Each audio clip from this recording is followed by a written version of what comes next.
No. Saquon, who can't pick up a block to save his life. Who cares? He hurdles people. The Najee Harris effect.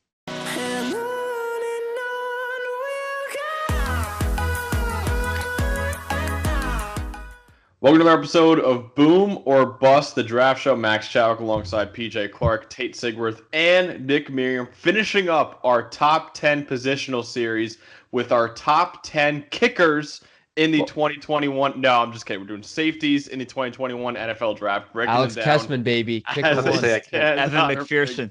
Evan McPherson. K1. Punter one, baby. We are ready to argue about this, Max. It was not the video we're doing, but we're ready to argue about that. I can't wait. Of course, be sure to follow our Twitter, Instagram, TikTok at Boom or Bust Draft. We're on YouTube. Anywhere you get your podcast, please like and subscribe to the channel and comment any questions you have for our mailbag. So our top 10 safeties now in the draft. Number 10, TALANOA HUFANGA from USC, number 117 on the big board. Tate, what do you think about him? Of course you come to me. Yeah, I got a 6th to 7th round grade on him. No disrespect to the man, but I mean, he's going to be drafted probably, but I don't know. He improved his pass production in 2020, which is good. We like improvement on the podcast. All 4 of his career interceptions came this past year. He only allowed more than 50 yards twice in coverage this year. It's definitely, I think, his biggest weakness. I think he's more of like a linebacker box kind of safety. If you want to use him down towards the line, I think he's a much better fit there. The issue is, he's kind of a subpar athlete and injuries. He has a ton of shoulder injuries. He broke his collarbone twice. Dislocated his shoulder as well. So I don't know, maybe, injuries are not the thing you want to hear from your hard-hitting, physical tackling safety, but I don't know. I mean, if you're using him as a linebacker in a box down towards the line, like I said, I like him more than a coverage safety, like back off the line of scrimmage. I really like Talanoa Hufanga, guy that has been moving up the more that I watched him. Thumper just hits the hell out of people and chooses violence whenever he can, which I think there is value to at some level in the NFL. I agree with Tate. Definitely a box guy, but versatile. Played back safety this year, played in the box as a linebacker, dropped into coverage as a linebacker, rushed the passer, slot cornerback, you name it. He did it for USC this year. Was Pac-12 Defensive Player of the Year. Had a really nice year. As Tate said, 4 interceptions in the Pac-12's very short season for what amounted to a pretty decent USC team. But positional versatility, thumper, this big, safety linebacker hybrid that we're seeing more and more of. I think a smart defensive coordinator is going to use that versatility to their advantage at the next level. Yeah, so he's the same size as Jeremiah Owusu-Koramoah.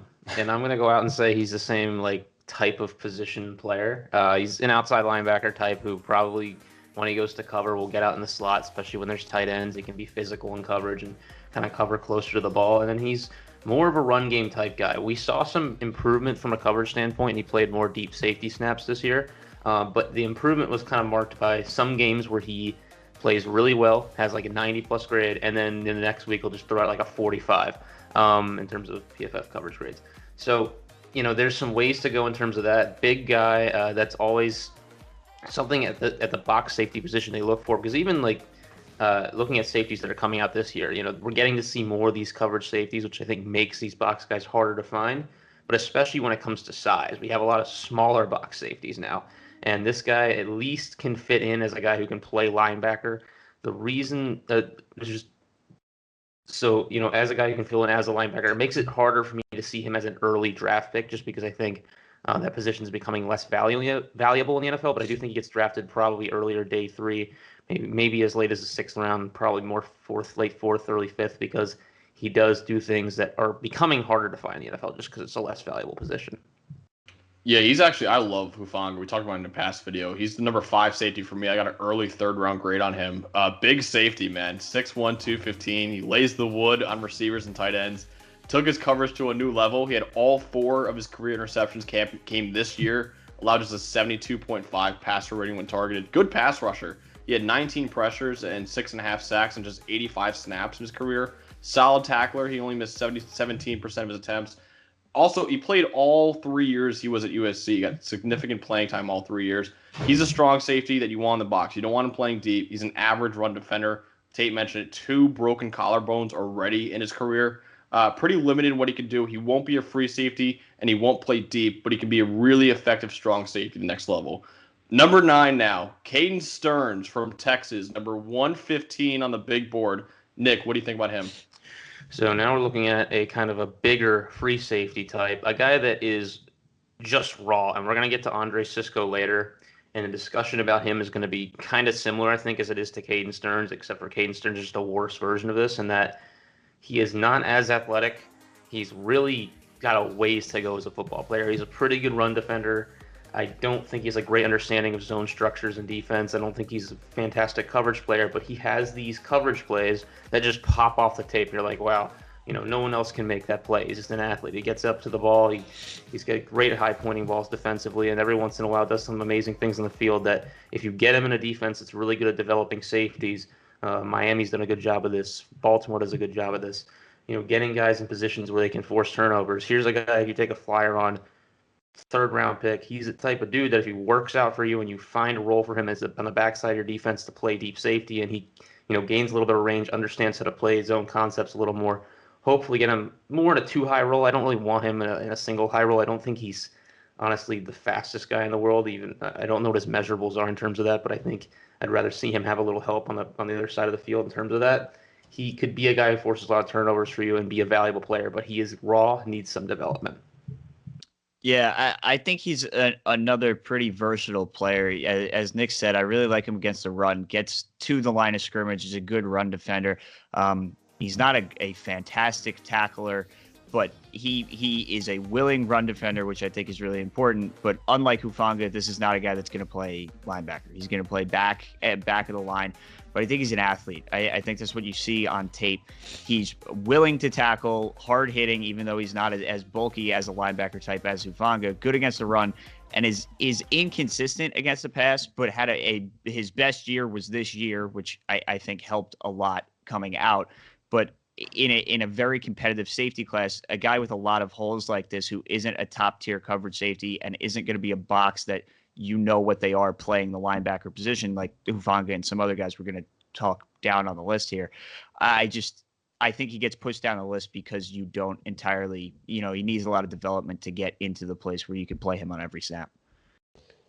Yeah, I don't know exactly where Caden Stearns is. It makes it difficult to kind of project. I think, a 3rd round pick, kind of take a flyer like Nick said. I think it's a safe space to take Caden Stearns, especially, if you already have a safety, just add some depth. Kind of let him grow a little.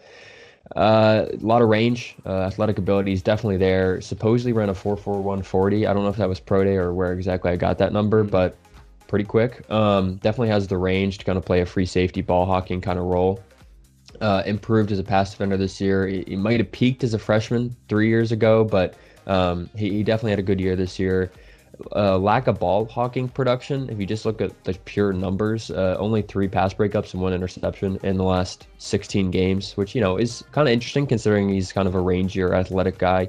I definitely like him coming downhill in run defense, like Nick and PJ were talking about. Yeah, it's just a lack of polish. Definitely needs development. If you're looking for a starting safety in like the first 2 years, I don't think you should draft Caden Stearns. Let him grow a little, let him get better. Yeah, I'm not a huge Caden Stearns guy. I got like a day 3 grade on him. He's solid build, 6'1", 207, really good athleticism. So pedigree, former 5-star recruit. Oh, I have it down too. Yeah, you guys, neither of you mentioned it. I was like, oh, okay. It's in my notes. I'm sorry to the fans. Tate, you mentioned he ran a 4.4 at his pro day. The average is 4.56 for a safety. He also had a 42-inch vertical, which is 6 inches higher than the average. Decent run defender. He's an okay tackler. He missed 18% of his career attempts. Only 1 penalty in his whole career. Again, like Hufanga, he got significant playing time all 3 years he was at Texas. But he struggled in coverage throughout his career, especially man coverage. A lot of 88.4 passer rating when targeted. He's got the size, he's got the athleticism, but he struggled so much in coverage that I'd stay away from picking him until day 3 probably. So number 8 now, Richard LeCounte III from Georgia, number 104 on the big board. PJ, what do you think about him?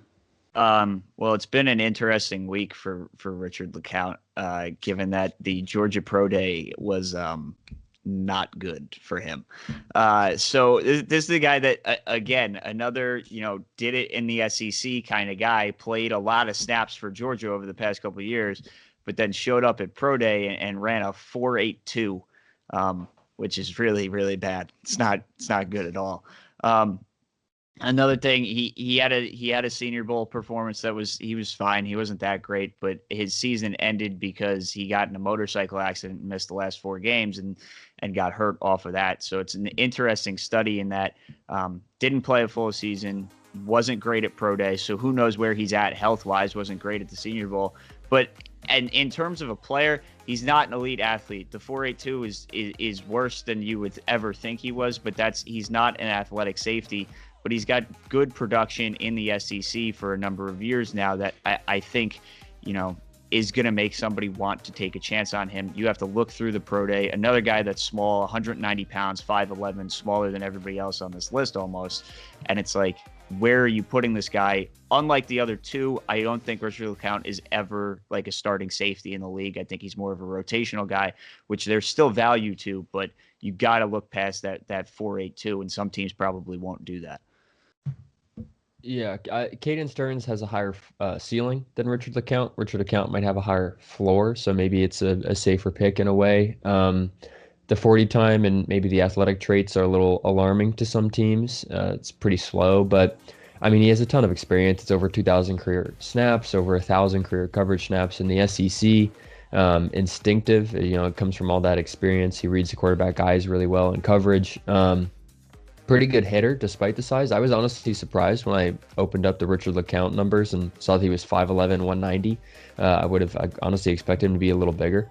Lined up in the slot, 2 high, single high. I mean, he has the experience and he has the reps on tape. It's just, I don't think you can project him much farther than what he is right now. A small issue I also have is just a lack of special team snaps. I think his projection is as a backup safety and a special teamer, but at Georgia, he really didn't play much special teams, which, is not, deal breaking. I'm sure he can learn to play special teams in the NFL, but he doesn't have that experience already. So the big thing that pops up on tape is that he has a bunch of huge, big hits. And I just like to say that is kind of it's misleading because he is small for a free safety as a guy who plays a lot of single high. He's pretty good at anticipating routes. He's an okay coverage player, not an athlete, like PJ said. He was the captain of the defense at Georgia. I have a little bit of a theory about that. I talked about earlier. I thought Monty Rice was the guy who was calling the plays. I think LeCounte helped out a little bit as well, which caused him to have to play a little bit closer to the line of scrimmage than he should have been as a single high player, which opened them up to getting burned deep as they did multiple times throughout the year. That's just completely a theory. I have no idea if that's for real, but that's what I'm thinking. But he really played like one role like the entire time he's at Georgia. He's a single high guy. He played middle third, and he guarded the hash marks. And he was pretty good jumping routes around the hash marks, but that's about all he did in coverage. And so unless you're a team that's needs that specifically, I don't know what you're doing with a guy who is small, ran a 4.82, and hasn't really shown you much on tape other than some big hits and ability to cover around the hashes. It's just he's not versatile. He's not special, I think, in terms of football IQ and instincts. This is a guy that, will get drafted probably because of the pedigree of playing at Georgia, being a captain, playing for 4 years, and having some highlight plays. He intercepted to it in the SEC title game and had ran it back for 50 yards. But he's not the type. He reminds me of Deontay Thompson. Remember Deontay Thompson, a guy that people were like, this guy's a first rounder at the beginning of the year, and he just clearly was not, the type of athlete that goes in the first round. Although he was a long-term starter at Alabama, ended up going around the 5th round, and really hasn't done much in the league because he's just not. There's just nothing that stands out to me that goes, Richard LeCounte does this, and that's valuable in the NFL. I don't know what it is yet. Maybe somebody figures it out in the NFL level, but for me, he's more of a 6th round guy. I don't really know where he fits in the NFL. Yeah, I'm a little higher on LeCounte. Number 7 safety for me. Got a 3rd round grade right now. He does exactly what he's supposed to do every single play. Doesn't allow many big plays. Only allowed 3 touchdowns in his career on over 1,200 coverage snaps. Good in coverage throughout his career. Only allowed a 68.5 pass rating target. He's never unsure in his reads when you watch him on tape. 3-year starter at Georgia, very experienced. Tate mentioned over 2,000 snaps. Undersized though, 5'11". He was 196 at the pro day. You mentioned the pro day, ran a 4.8. Also had a vertical of 32 inches, which is 3.5 inches lower than the average. Not a great run defender. The lack of size really shows up there. I think he's maybe the worst tackler on this list that we're going to talk about because he only missed 17% of his attempts, but he never really made too many plays in the backfield. Only 6.5 tackles for loss in his career. Even though he's undersized, he attacks ball carriers really high, which is a big no-no. Also, you guys mentioned motorcycle accident, cut his season short, suffered shoulder and rib injuries that maybe affected his pro day. We don't know. But he's undersized, not explosive. That's usually a death sentence for most players. However, he was good enough in the SEC that I think he can maybe survive in the NFL. Number 7 now, Paris Ford from Pitt, number 101 on the big board. Tate, what do you think about him? So Paris Ford stock is going down. For those who missed it, he ran a 4.9 at his Pitt Pro Day, which is very slow. Ben Cleveland, Georgia interior offensive lineman, ran a faster 40 than Paris Ford, which is troublesome. This after he opted out midseason, and then he comes out at the pro day and does that. It's just bad news for Paris Ford. Converted corner, 7 pass breakups, 3 interceptions in his first year as safety. So, he clearly has a nose for the football, clearly has, an ability he has ball skills, clearly. He's also aggressive in terms of the nose for the football. He's 90 total tackles in 2019. He's a pretty good run defender. He missed a bunch of tackles in 2019, but then cleared that up in 2020.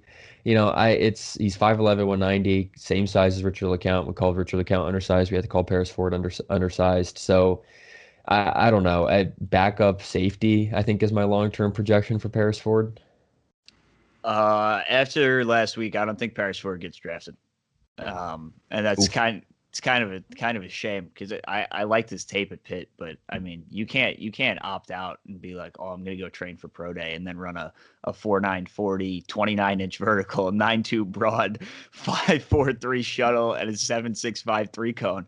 Like all of those that's all terrible. You can't opt out and just claim you're training for pro day and put up those numbers, and somebody's going to expect to draft you. The tape is fine. I liked him on tape. I was a bit higher on him than everybody else, at least for this big board, but I thought he was versatile. He could play in the box a little bit, but he was better as a deep safety. I thought he was good in all the types of schemes. I mean, Pitt, we've talked about the Pitt defense ad nauseum here. The Pitt defense is really good, and I think they were schemed really well over the past couple of years with all these guys, but oh my God, like the pro day is so bad. And I think the lack of effort after you opted out, it's going to just take them off draft boards for a lot of teams. I mean, I was going to say I'm not going to make a big deal out of this, but it's going to be a big deal regardless. Like whenever a guy can blend into our combine, which is coming up, this is bad. And you might say, all right, none of us might run a sub 540. This guy's been training for it. Like you can legitimately take 2 to 3/10 seconds off of your 40 time if you're like training for it, because the start is basically everything. And clearly, like Paris Ford just couldn't get a start down, and also just isn't that fast, so it didn't help. And again, another guy that's just very weird to me because he does play a lot of coverage snaps, but he's been a box safety throughout his time at Pittsburgh, and he's 190 pounds. You're not playing box safety in the NFL at 190 pounds. It's just not happening, especially if you run a 4.9. And now, because you run a 4.9, I don't know if you're playing free safety either. So this is a guy that has to play special teams. So let's take a look at his career special team snaps.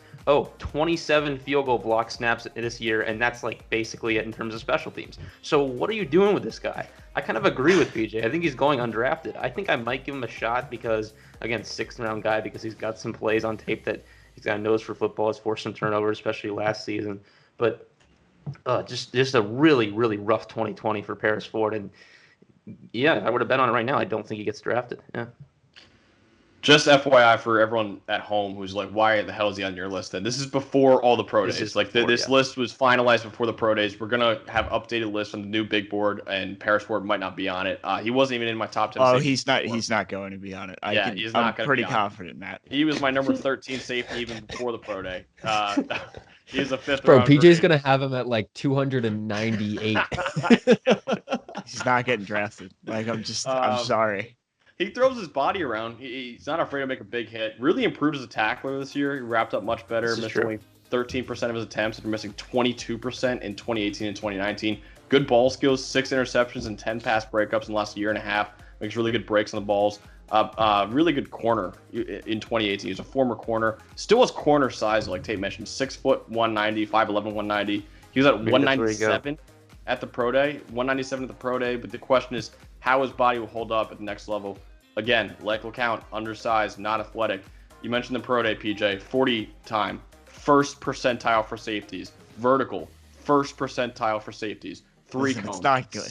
3 cones, second percentile for safeties. Broad jump, second percentile for safeties. 20-yard shuttle, second percentile for safeties. Literally 98% or 99% of all-time safeties were more athletic than Paris Ford. It was unbelievably terrible. Undersized, still better in the box than deep. I agree with Nick. I don't know what he's going to be at the next level. Agility isn't that great either. How will that work in the next level? Improved this year, but still missed 19% of his tackle attempts in his career. Average run defender. Like LeCounte, Ford, undersized, not very athletic, but unlike LeCounte, I don't think Ford was nearly as good in coverage. I'm worried about his future in the NFL. I wouldn't take him until late day 3, maybe even undrafted. Number 6 now, Richie Grant from UCF, number 59 on the big board. Nick, what do you think about him?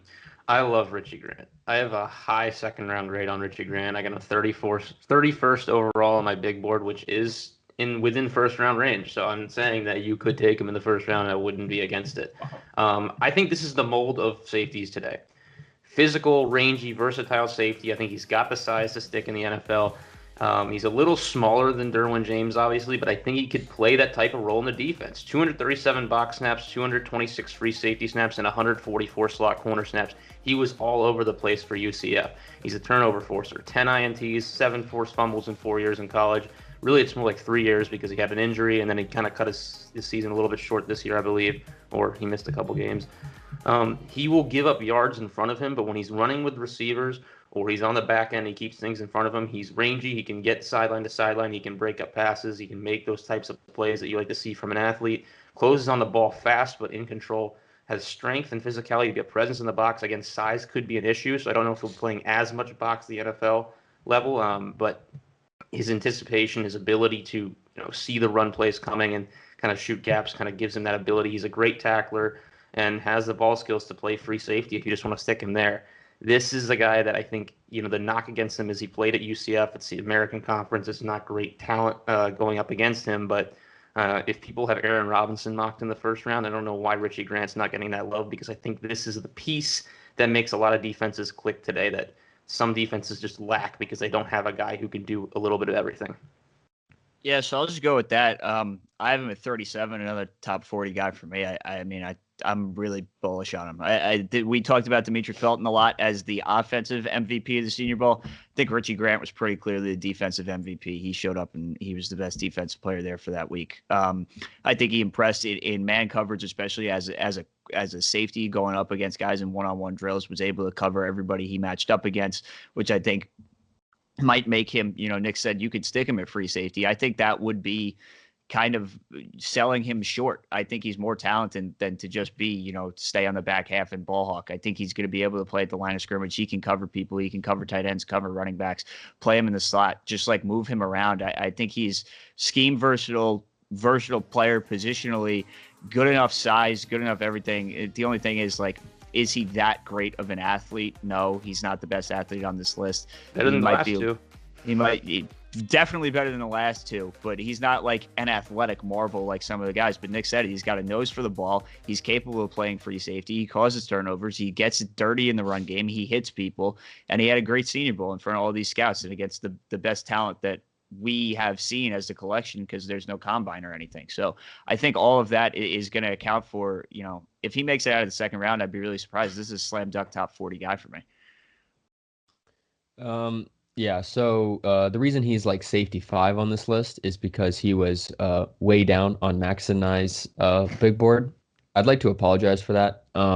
He is now moving up into the second round grade for me. I'd probably take Richie Grant mid to late second. I don't know about 31 or in the first round, simply because he's already 23. That's just not a first round pick. I'm sorry, we're not giving out first round contracts to a 23-year-old. but he isn't the most toolsy guy. He just relies on experience, knowledge, and just kind of being, physical. And I'd like to bet on that than betting on tools, which is just kind of my philosophy. He's very smart in coverage. He plays all over the field, like Nick and PJ have said. He was excellent at the Senior Bowl. Unlike another safety we're going to talk about in a hot second, he actually covered people in one-on-one coverage. The production over 4 years is insane. 290 tackles, 10 interceptions, 17 pass breakups. And then the big thing, he's played over 500 career special team snaps already, which we like, because he can play on the defense and play on special teams for you. It's, he's already 23. That's the big downside. And he isn't the most toolsy guy. So, maybe the ceiling is a little lower than compared to some of these other guys. But I'm going to bet on the knowledge. I'm going to bet on the experience. And he's going to be a good NFL player. Yeah, I've got Richie Grant late second, early third round. Maybe the best run defending safety in this class. He's not the biggest, but he plays really physical around the line of scrimmage. Excellent tackler, missed only 13% of his attempts in his career. Such a smart player, man. He sees the game at a really high level. Great ball skills, 10 interceptions, 17 pass breakups in his career. Played everywhere for UCF, very versatile. But he's undersized. He's 6 feet, 194. Not very athletic, not as slow, obviously, as LeCounte and Ford, but still doesn't have great speed. Already 23 years old, you guys mentioned it. Below average in coverage. I don't think he's got great speed to keep up with receivers. He doesn't have the size and athleticism you look for, but he sees the game at a really high level and is excellent in the run game. Number 5 now, Andre Cisco from Syracuse, number 55 on the big board. PJ, what do you think about him? Okay, so this is where this video is going to get off the rails. Andre Cisco has a trait and a talent that nobody else literally in this video, in this class, in the country has. Andre Cisco has an innate talent for finding the ball and creating turnovers. Valuable. I said it in the last video that with Paulson Adebo, that there is a value to breaking up passes and creating turnovers, because in 2021, everybody throws the ball. And what's the easiest way to stop them from throwing the ball is to take it away from them. Andre Cisco does that better than anybody in recent memory in college football. Now, what's the problem? Andre Cisco doesn't actually cover anybody. That's the problem. Andre Cisco is solely a ball hawk who just kind of does whatever he wants, and it works, but when it doesn't work, it's really bad. And some defensive coordinator, I could see defensive coordinators really, really wanting Andre Cisco for good reason. A playmaker like that is quite frankly unheard of. The pace he was at before he tore his ACL, which I guess is another knock. How healthy is he? When is he going to be ready? But 13 interceptions in 24 games, 14 pass breakups in 24 games. The production can't lie. It's just a matter of you have to rein him back in. Some defensive coordinators probably don't want to take a shot on him because they've never seen him actually cover anybody, and he doesn't do his assignments, which people are going to get mad at. But you could do that at Syracuse when you're the best player on the team. You can't really do that in the NFL. But, oh, my God, like the ball production is unheard of. And that's going to matter, and somebody's going to want to take a shot on that. He's a huge dude. He can hit people in the run game when he guesses correctly. He's an aggressive tackler. He doesn't always guess correctly, but he's willing to fill gaps at the line of scrimmage. He just roves wherever he wants. It's just a matter of, like, you're weighing the production versus the lack of production everywhere else. Yeah, I think it was friend of the pod, Mike Renner, said watching Andre Cisco is like a roller coaster ride. Just up and down plays. The biggest thing is the PJ was talking about was the playmaking, 13 pass breakups in 25 games. He's an explosive athlete, I think. He isn't the quickest, maybe. He's not an elite athlete, and he's going to make plays on the ball, but he's also going to give up touchdowns. He's going to get beat sometimes just because he is just all over the field. And he's a difficult projection because it really comes down to the team and the defensive coordinator and the coaching staff. What are you comfortable with Andre Cisco? Because, I mean, the production is there. He can get the ball. It's just the defined role is the issue. So the difference between Stearns and Cisco are athletic rate, size, and production, which a lot of things that matter when evaluating players. So that's why Cisco is going to go likely a lot higher than Stearns. And I think I got a late second round grade on him. I think he fits with teams in that range. I like Miami. I like Baltimore at 60 is a great fit. You got to find a defense that's willing to kind of put him in that rover role and do it once until he can learn how to be more fixed into that defense. Did play some too high and in this defense this year. It wasn't just a rover, which is good to see because it means he's at least learning a little bit of how to go through progressions as a defensive player. There are progressions at safety as well. It's not just quarterback. They do have usually a step-by-step reading plan when you're trying to figure out what a quarterback's trying to do with the ball. But he's aggressive and he overcommits and he's, at times way out of plays because he's looking to go pick off a pass and he just gives up big touchdowns because he's doing something that he probably shouldn't be. I think he's a little hesitant in the run game, but at times he does the good things in the run game because of that size and that ability. Coming off an ACL, we'd like to see if that comes back. Did he? I mean, I know we had the pro day in our backyard right here. Did he perform at the pro day, or is he still? Anything. He just benched. He's still rehabbing, which I would assume is the case. He should be good by the time the season comes around, but depending on who you are, sometimes ACLs take a little while to come back from. Some people like Adrian Peterson are just freaks and can do it immediately.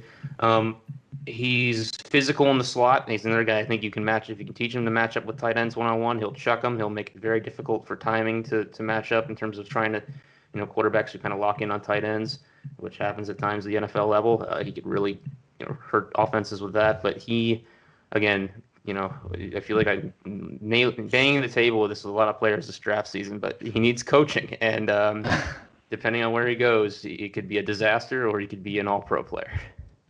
Yeah, I got a third round grade on Cisco. Best ball skills in the draft, hands down. You guys mentioned it, 13 interceptions, 14 pass breakups, and only 24 career games. Excellent size and speed, 6 feet, 209, and probably runs in the 4.3s, covers a lot of ground. Only 1 penalty in his career. I think the Syracuse scheme even limited him a little bit. He plays safety, but he's anything but safe. He goes for the home run almost every single play. Allowed 8 touchdowns and an 89.8 passer rating in his career. Bites on double moves a lot. Not a good run defender. Doesn't really take good angles. Average tackler. Missed 19% of his career attempts. Tore his ACL after just 2 games this year. Again, PJ mentioned it. A lot like Paulson Adebo, the corner from Stanford that we talked about last week. Fantastic ball skills. Great athleticism. But they both go for home run too much and are prone to biting on double moves. If you can rein that in, though, Cisco can be an elite safety in this league. Number 4, HAMSAH NASIRILDEEN from Florida State. Number 45 on the big board. Tate, what do you think about him? I don't know why he's in this video. This guy's a linebacker. He's just a linebacker. He's not a safety, folks. I hate to break the news. He's got a good size for the modern linebacker, kind of a Wusu Koromo kind of size. I think he's a good run defender. And he just struggles in coverage. We saw it at the Senior Bowl. I'm sorry, but you put him in one-on-one man coverage, and it's just not going to go well. I think he's a good athlete for his size, I think is the clarifying mark on that, for his size. Good run defender. Like I said, every year of his career, he had a higher run defending PFF grade than coverage grade. Only 1 pass breakup in the last 2 years. He had this ACL injury, which kept him out for over a year. And it was kind of like a Rondale situation at the beginning of the year in the fall where we just didn't know what was going on. We didn't know his status. He ultimately came back for only 2 games. He's simply a linebacker. I don't know why we're talking about him in this video. If you're using him as like a 2 high safety, I don't want him. A single high safety, I don't want him. If you're using him as like a box safety linebacker, I think we're in. So HAMSAH NASIRILDEEN is one of my guys, has been from the beginning. I think especially after the Senior Bowl, I have thought he should probably play linebacker this whole time. After the Senior Bowl, I think that's becoming a more common take. I think he's going to be like a great will. Like he's going to be great as he's a good tackler. He's good in the run game, as Tate said. He takes good angles at tackles. He knows what he's doing. He's fantastic in the run game, and he knows what he's doing when he goes to tackle people. The problem is, I don't know what he can do in coverage. He's big enough to go at these tight ends. Like he's ginormous. He's 6'3", 215. Like he's big enough to attack these tight ends in coverage, and I think that's what he's going to be asked to do. It was not a good showing at the Senior Bowl for that role, but I still think he is going to be capable. This is another like positionless guy where you just want this guy in your defense and insert him and have him do whatever you want. But, and that versatility makes him scheme versatile. You can play him at any number of positions. I think he's probably best as a will. I don't know where he's going to get drafted. There's a lot of injury concerns, but the size and athleticism combo is something that nobody really has in this safety class. If that's where you want to play him, I think playing him too high would be a mistake and a misuse of his physical gifts. But I do think he's capable at the very least of doing that. That's just not the role I would want him in.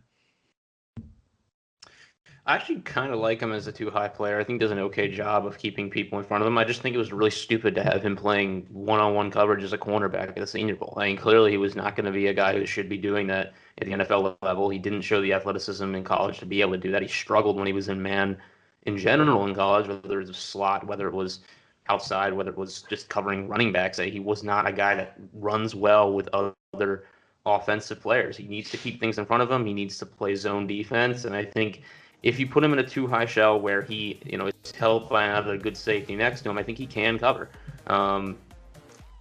That being said, his ability as a kind of violent hitter, as a tone setter, a guy who's bigger, who can move and play in the box is really where his value is as a safety. And because of that, he, for me is going to be more of a later second-round guy. He was a little higher for me at first. I was thinking about making him a first-round grade. Senior Bowl hurt him, to be completely honest with you. I think are they going to do a pro day for Florida State? I don't know. I think we're still waiting on some numbers there. I actually think it's today. You think it's today? All right. So those are going to be, I think for him, he's one of these guys where I think those numbers really matter a lot for where he goes in this year's draft. But again, where do you fit in a defense?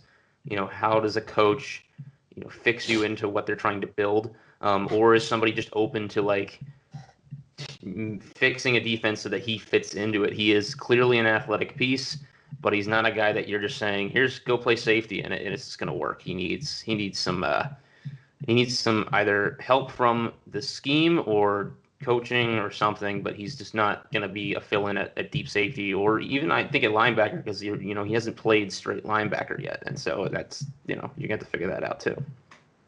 Yeah, he's a number 4 safety for me, number 57 overall. He's huge. He looks like a linebacker at 6'4", 220. Second best run defending safety in this class. Plays like a linebacker there. Really good tackler. Only missed 11% of his career attempts. Played everywhere for the Seminoles. Really versatile player. But like I guys mentioned, average in coverage. A lot of 96.6 pass rating when targeting his career. Only 4 career picks and 9 pass breakups in 4 years. Not very fast either. He should probably run the 4.6s. We'll see in the pro day. Might be a linebacker in the NFL, but really didn't play there much in college. Also tore his ACL in 2019, missed some time in 2020. He's a guy you want in the box more than deep. He looks like a linebacker, might be best suited as a linebacker at the next level. He's a good enough run defender and tackler, I think, to survive there. Number 3, Darius Washington from TCU, right above NASIRILDEEN, 44th on the big board. Nick, what do you think about him? So Darius Washington is going to be, if he were 200 pounds, would be a first-round pick. The issue is he is not – what was he? I'm sorry, I don't have it off the top of my head. He's 180. Yeah. I have him listed as – that can't be right. He's not 5'8", is he? He is 5'8". Yes. He's tiny. So he's just – so that makes sense, right? So he's just a tiny, tiny player at a position where some physicality is kind of necessary to be able to work at the NFL level, especially when you're probably going to be covering tight ends and running backs at some point. That being said, he plays with no fear. He's a guy who doesn't, get out. He likes to get into contact. He'll hit people. He's a great tackler. He played a lot of too high next to Trevon Moehrig, and in some instances may have been the better coverage player there. And I've talked about how much I like Moehrig as kind of a ball hawking guy who can cover anywhere on the field. Washington kind of possesses that versatility as well as a coverage player. I think he struggles at times to feel routes behind him and around him, but when he keeps things in front of him, he's really good. Navigates traffic well when he is inside the box. And I think he is excellent when he can see routes develop, being able to kind of progress upfield and, get in the way of routes, jump routes, and break things up that way. This is a guy that, unlike HAMSAH and Cisco, can kind of fit into a already made-up role for a defense. there's some size questions, there's some athleticism questions. I'm less worried about it with him, though, if he doesn't test well compared to a LeCounte or a Paris Ford, because you see the production, you see his ability to cover in college against explosive offenses in the Big 12, and so I kind of know what I'm getting already. Yeah, so the tape is really good. So we had them all listed at 180. I looked up the TCU Pro Day. He weighed in at 178, which is that's what I had. Really, really small. So I just, it's like, not to this extent, obviously, but it's another Devontae Smith in that it's an outlier. Like there hasn't been a 178-pound safety drafted. Like it's never happened before. The smallest guy is 180 on record. Like it's tough. And it's weird because the production is there and the tape is there. He's aggressive in coverage. He's got ball skills.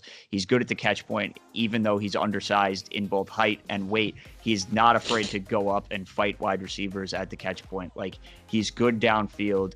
He just like, he's a little slow. I think he needs to be a little bit more aware, get up to game speed a little bit. He bites on play action a lot, which is something I found. But listen, he's playing with good defensive backs at TCU, especially with Moehrig right next to him. And I do think he's a free safety at the next level. It's like, where are you drafting a guy that is so small and is such a big outlier? And it's not like Devontae Smith where, yeah, like you have production and he is an outlier, but like maybe this can work.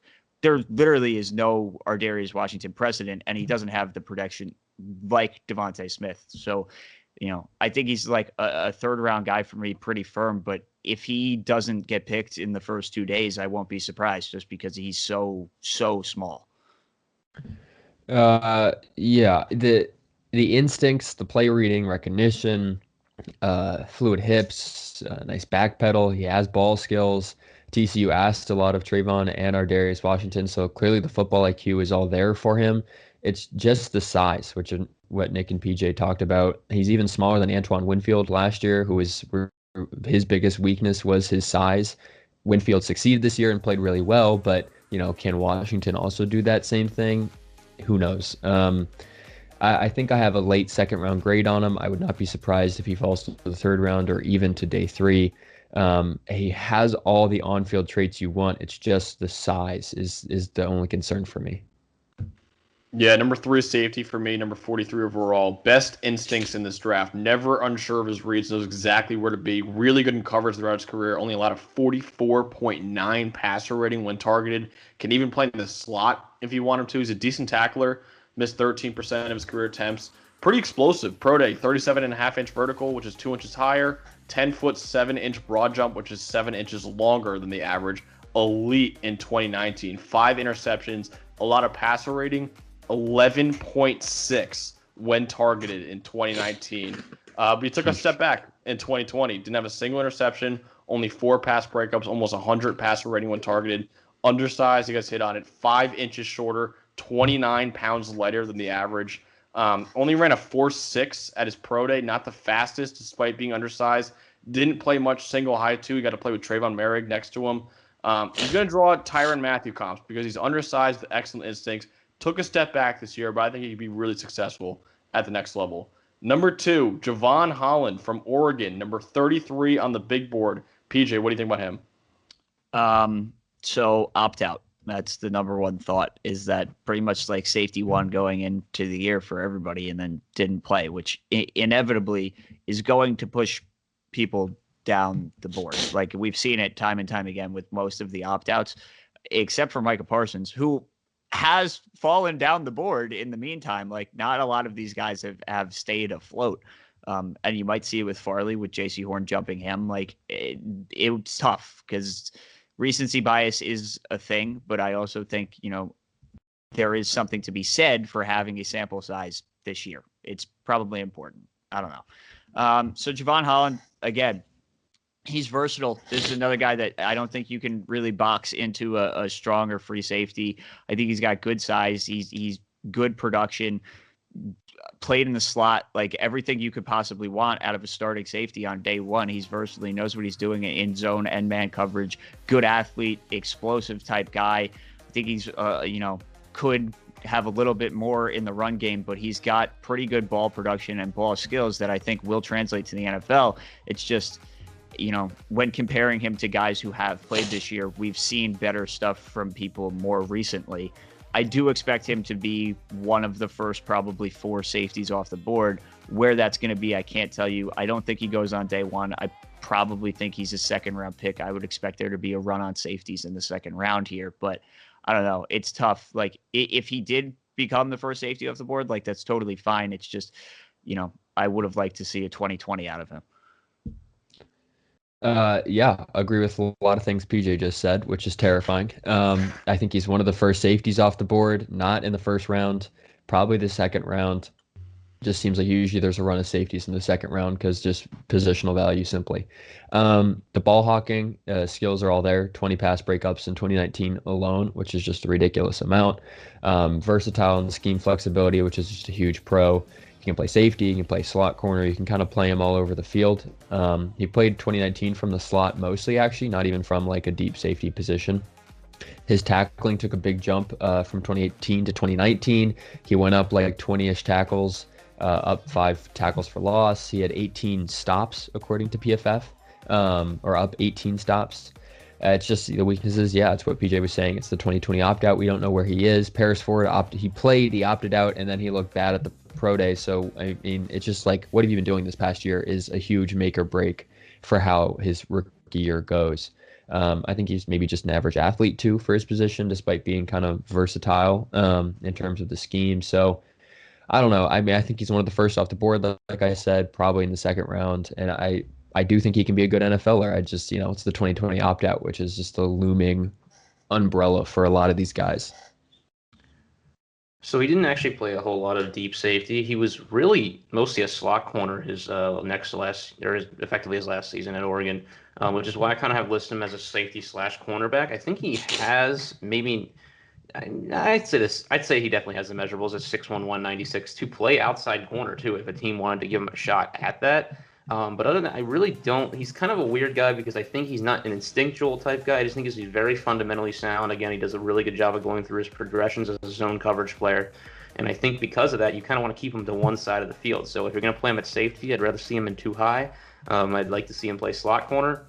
And I kind of like to keep him away from the box a little bit. He played a good amount of box in Oregon. And I think, not for a lack of trying, I think he did a good job at fitting against the run game, but he's just not very physical, and I think he struggles as a tackler.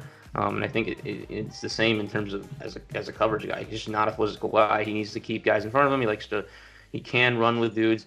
And at the catch point, I think he needs to get a little bit better with his eyes. I think his hands are in the right place, but sometimes he has trouble finding the ball.